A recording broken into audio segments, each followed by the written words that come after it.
un podcast de Cooperativa. Este es un podcast sobre historias que suceden delante y detrás de la pantalla, sobre las personas que hacen películas, las personas que las ven y las personas que las sueñan.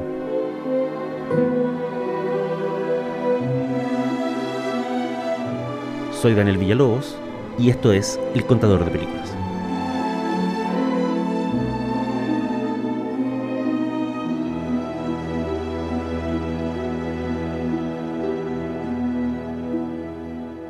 Esto es El Contador de Películas y la historia de hoy se llama Qué bello es vivir y el mundo tal como es. Todo partió con la porfía de un señor llamado Philip Van Doren Stern. Durante su larga vida, murió a los 84 años de edad, Van Doren trabajó como editor para distintos sellos de Nueva York y Chicago. Publicó más de una docena de libros de historia norteamericana, con énfasis en los eventos de la Guerra Civil. También editó y prologó una de las más famosas antologías en lengua inglesa de Edgar Allan Poe. Sin embargo, si el mundo recuerda hoy a Philip Van Doren Stern, es por un objeto que solo vio la luz gracias a su insistencia personal. Todo partió con su porfía, sí, pero en verdad todo partió con un sueño. Van Doren se despertó una mañana con el recuerdo de una extraña historia vislumbrada en algún momento de la noche. La anécdota le sonaba a Canción de Navidad, de Charles Dickens, pero de todas formas Van Doren escribió la historia y la tituló El regalo más grande. The little town, straggling up the hill, was bright with colored Christmas lights.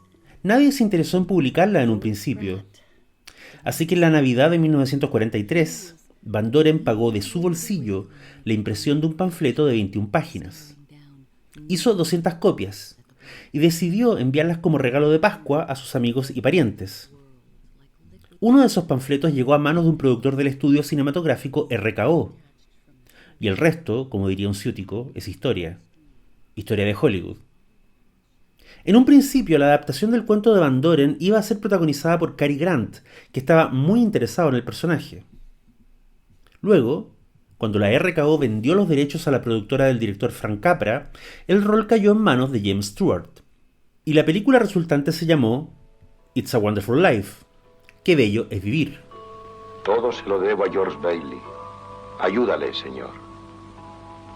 Jesús, María y José, ayudad a mi amigo George Bailey. Aunque no fuera en un principio el éxito que Capra esperaba, Qué bello es vivir se convirtió con las décadas y gracias a las repeticiones en televisión en un clásico navideño. Por si alguien no recuerda su historia o no recuerda la última vez que la vio, el argumento es simple o curiosamente simple. No le abandones. George Bailey es la mejor persona de Bedford Falls. Honesto, amable, generoso, romántico, solidario. Es la encarnación de todos los viejos valores que supuestamente levantaron el gran sueño americano. George Bailey, además, está en la ruina. Luego de años de mantener a duras penas un negocio que presta dinero a gente pobre para que puedan comprarse una casa, Bailey por fin ha caído en manos del villano de la historia, el dueño del pueblo, el paciente cero de la codicia occidental, el señor Potter. No voy a llorarle, señor Potter. Implorará que es peor. Solo le pido que lo haga Potter, 30 días. luego de años de intentar sacar del negocio a la empresa de George Bailey, por fin tiene la sartén por el mango. Una enorme cantidad de dinero se ha perdido y George se arrastra hasta la oficina de Potter a pedirle ayuda, piedad, un poco de espíritu navideño. ¿Regenta usted un negocio o una institución de caridad? No, con mi dinero no. ¿Se ha parado usted a Potter, pensar la cuyo razón? corazón es una piedra forrada en titanio, en vez de prestarle auxilio a su rival de negocios, le dice que va a denunciarlo a la ley por estafa. Y luego le lanza la frase fatídica: vales más muerto que vivo. $500 equity in a life insurance policy. You're worth more dead than alive. Bailey, solo y desesperado, se arrastra por el pueblo del que nunca ha podido irse, siempre atrapado por el deber, primero hacia su padre, luego hacia sus clientes y más tarde hacia su familia. George ha gastado su vida soñando con ver el mundo. Pero ya es un hombre mayor. Ninguno de sus grandes sueños se ha cumplido y ahora además le acechan la ruina económica y la vergüenza pública. Solo le queda una salida, que es quitarse la vida. Tiene que llegar entonces el ángel Clarence, un ángel de segunda clase, un proletario celestial, para que George entienda el impacto que su propia vida ha tenido en el resto. No me he caído. He saltado para salvar a George. ¿Cómo? Ojalá nunca hubiera nacido, dice Bailey, desesperado. Deseo concedido, le dice el ángel Clarence. Nunca naciste. Lo que viene entonces es una secuencia de la que han robado y siguen robando multitud de ficciones, desde algunos episodios de Los Simpson hasta El hombre de familia con Nicolas Cage. El protagonista recorre la ciudad y ve cómo habría sido si él no hubiera existido nunca. Esa era la premisa del cuento original de Van Doren. El autor creía que la inspiración venía de Canción de Navidad de Dickens, pero hay una referencia previa y más directa. Se trata de un cuento de Nathaniel Hawthorne llamado Wakefield. Publicado al menos 8 años antes que Canción de Navidad, Wakefield cuenta la historia de un hombre que un día decide no volver a su casa. No vuelve a ver a su familia o a sus amigos, cambia de vida y de rutina, arrienda un cuarto en su antiguo barrio y desde ahí, sin tener explicación para su conducta, espía la vida de su familia sin él durante 20 años. Wakefield no tiene los contornos esperanzadores del relato de Van Doren o la película de Capra. Es una historia extraña e inquietante sobre un hombre que decide salirse del mundo, pero que no puede renunciar a espiar ese escenario que ha abandonado por voluntad propia. Hawthorne termina su relato con la siguiente reflexión. En medio de la aparente confusión de nuestro misterioso mundo, los individuos están tan bien adaptados a un sistema, y los sistemas entre sí, y aún todo, que, al hacerse a un lado por un momento, un hombre se expone al terrible riesgo de perder su lugar para siempre. Al igual que Wakefield puede convertirse, por así decirlo, en el marginal del universo. Lo que le ocurre a George Bailey en esa secuencia nocturna de pesadilla es lo que hace realmente singular y canónico a Qué bello es vivir. Vagando solo y anónimo, cruzándose con amigos de toda la vida que ahora no lo reconocen, George descubre que Bedford Falls ahora se llama Pottersville. Y también descubre que el lugar encantador y pueblerino donde él vivió toda su existencia, en esta realidad alterna es un sitio de vicios y depravación.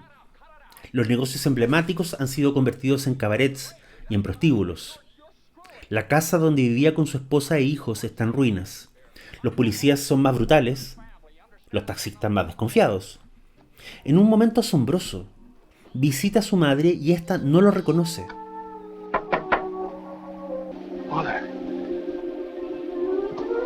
Mother, what do you want?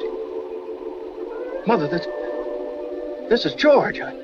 I thought sure you'd remember me. George who? La escena parece más propia de una cinta de terror que de una fábula navideña, y tiene todo el sentido del mundo que David Lynch la haya usado como referencia directa para la magnífica escena que cierra Twin Peaks 3. ¿Qué año es este? ¿O qué mundo es este? George Bailey descubre con horror que su vida, aquella existencia que él había percibido como insignificante y fracasada, en verdad era el sostén no solo de toda su familia, sino de Bedford Falls por completo.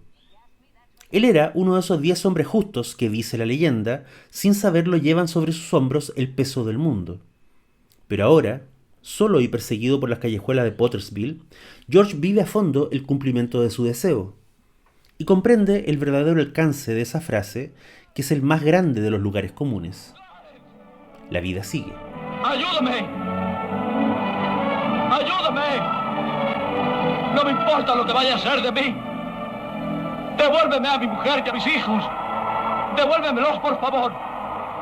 En efecto, la vida avanzaba antes que naciéramos, y va a seguir después de que muramos.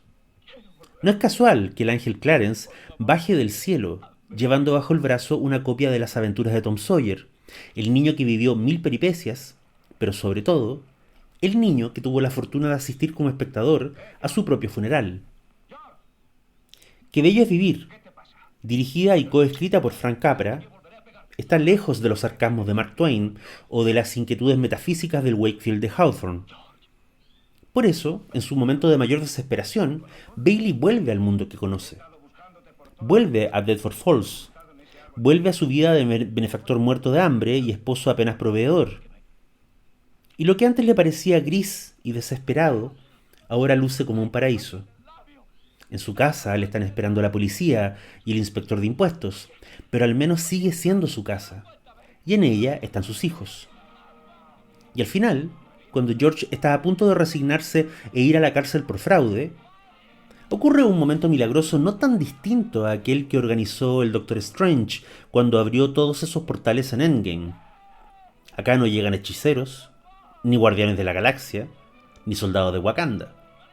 Acá lo que trae la mujer de George es la comunidad de Bedford Falls al completo. Aquellos pueblerinos que durante toda la vida de Bailey han sido casi niños necesitados siempre de su caridad o comprensión, ahora por fin vienen a darle una mano de vuelta. Y esa mano de vuelta, claro, porque estamos en Hollywood y esta es una película norteamericana, se expresa en un canasto lleno de billetes, como un premio de lotería o como un cierre de la Teletón. Aquellos que nunca tuvieron nada salvan el día para que el héroe del pueblo por una vez lo tenga todo. Aprecio, cariño y dinero en efectivo.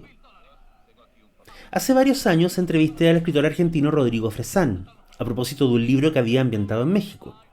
Y de paso, de alguna forma, terminamos hablando de la obra de Capra, que era una de sus películas favoritas. Le pregunté por qué dudaba que el final de Qué bello es vivir fuera un final feliz. Me dijo que Bailey, al final de la historia, está más prisionero que nunca de Bedford Falls. Ahora que sus amigos y vecinos le han salvado de la ruina y la cárcel, de verdad que nunca se va a ir de ese lugar. Lo han atrapado para siempre en otra cárcel, que es la del cariño. Creo que es una lectura cierta. Incluso, a esa lectura se puede agregar algo más. Cuando se ve la película hoy, una cosa es obvia. La realidad es Pottersville, el pueblo donde conviven borrachos, vicios y violencia. La fantasía, la real dimensión paralela, es Bedford Falls, el pueblito idílico del inicio. Lo que le pasa a Josh Bailey en la película es que el ángel le quita las anteojeras. No solo elimina su figura de la historia del pueblo, sino que le permite a él ver al pueblo tal como es. No es que en el Bedford Falls de las primeras escenas no hubiera violencia, egoísmo, vicios nocturnos, codicia, crimen o comercio sexual. Es que George no veía esas cosas porque su temperamento solo le permitía concentrarse en la bondad de las personas. En el mundo sin Josh Bailey, el villano Potter prospera sin control. Pero ojo, también prospera sin control en el Bedford Falls del principio. Y un dato que muchos recalcan hasta hoy es que por mucho que la película termine con Bailey feliz y rodeado de amigos, el villano Potter no recibe castigo alguno. Más aún, podría decirse que aquello que realmente convierte a Qué bello es vivir en la película navideña perfecta y eterna es el momento en el que Capra decide cerrar la historia. Ordeno a mi oficina adelante hasta $25,000. Stop. Abrazos y felices Pascuas, Sam.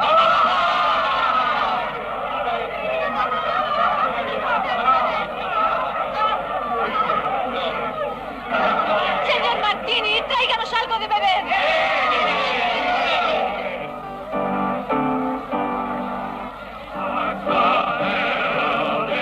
Justamente lo hace con George Bailey al lado del pino de Pascua, con sus amigos, su hermano, su mujer y sus hijos, entonando un villancico a todo pulmón. El negocio de George ha sido rescatado, su fe en la humanidad ha sido restaurada, y el propio inspector de impuestos rompe la orden de detención en el más puro espíritu navideño. Sin embargo, durante todo ese final de esa secuencia, George Bailey no dice nada. Apenas sonríe. Una sonrisa que parece cortés, pero que en el fondo huele a miedo. ¿Por qué? Yo creo, y esto es parte del genio de la película en general, que no resistiríamos ver lo que sucede después de esa escena. La historia tiene que terminar ahí para ser un final feliz. Porque, recordemos, aunque George Bailey haya vuelto a su realidad cotidiana desde esa dimensión paralela a donde fue enviado, eso no significa que haya olvidado nada de lo que vio esa noche. Aquellos mismos que le cantan y le desean felicidad junto al pino navideño, aquellos vecinos y amigos que él creía conocer a fondo de toda la vida, incluso su mujer, a todos ellos, George los vio siendo mezquinos, violentos, solitarios. Los vio perdidos en el vicio y en la noche. Como diría un argentino, los vio felices, llenos de dolor. La imagen de lo que esas personas serían sin él nunca abandonará su mente. George Bailey ha sido bendecido por el cariño del grupo, pero al mismo tiempo ha sido maldecido con la peor señal de Caín posible, la del conocimiento. Bailey mordió la manzana y vio que todos iban desnudos. Puede volver al Edén que era su vida en Bedford Falls, pero ya no podrá mantener la inocencia que lo hacía ser el honrado y confiado George Bailey. Desde ahora en adelante, como le ocurrió a toda la generación de estadounidenses que fueron y volvieron de la Segunda Guerra, como de hecho le ocurrió al propio Frank Capra, Bailey ya no podrá disfrutar de la vida bella que ha conquistado, no de la manera en que siempre quiso. Si alguna vez soñó con viajar y ver el mundo, la aventura nocturna con el ángel Clarence le ha cumplido ese deseo también de la peor manera posible. George ha visto el mundo tal como es. Y ahora, cansado, agotado y secretamente desilusionado, es probable que su única esperanza sea soñar con una vida donde jamás, nunca, abandone el pueblito de Bedford Falls.